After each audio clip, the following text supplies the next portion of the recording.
వేరే దగ్గరికి వెళ్తే నా కోర్టుకి సేఫ్టీ ఉండదు, నా జేబుకి కన్నమే అనుకుని పంతులు కోటర్స్ పంపించాడట కోడిని. ఎందుకు? పప్పు తిని బలంగా ఉంటుందని. ఒకరోజు వదిలేసాడు, 2 రోజులు 3 రోజులు ఎందుకు కోడి కనపట్లేదట.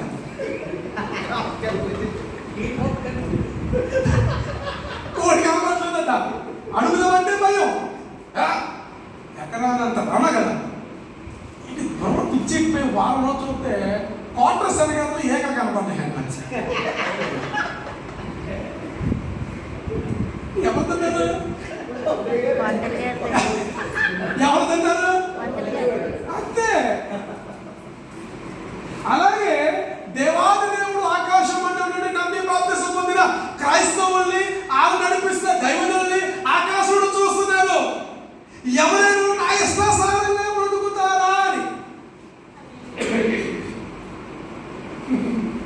ఎవరు దేవుడు తెలియదుటయా, మా అమ్మాయి చదివించాలి, ఇల్లు కట్టుకోవాలి, అది చేయాలి, దేవుడు తెలియదండి. ఎవరి మీద నిందలేస్తాం?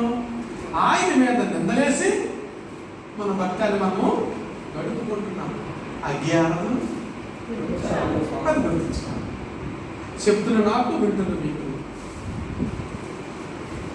చెప్తున్న నాకు, వింటున్న మీకును ఆయన దగ్గర కరెక్ట్గా ఉండాలి.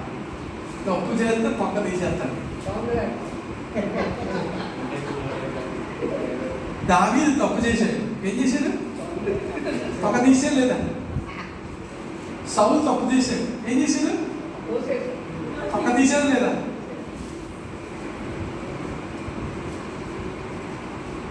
మోషే తప్పు చేశాడు, ఏం చేశాడు?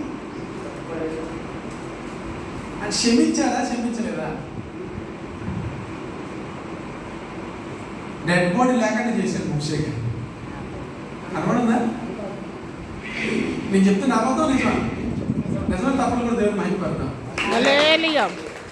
కాబట్టి అటువంటి వ్యక్తిని ఆయన వదలలేనప్పుడు నిన్ను నమ్మి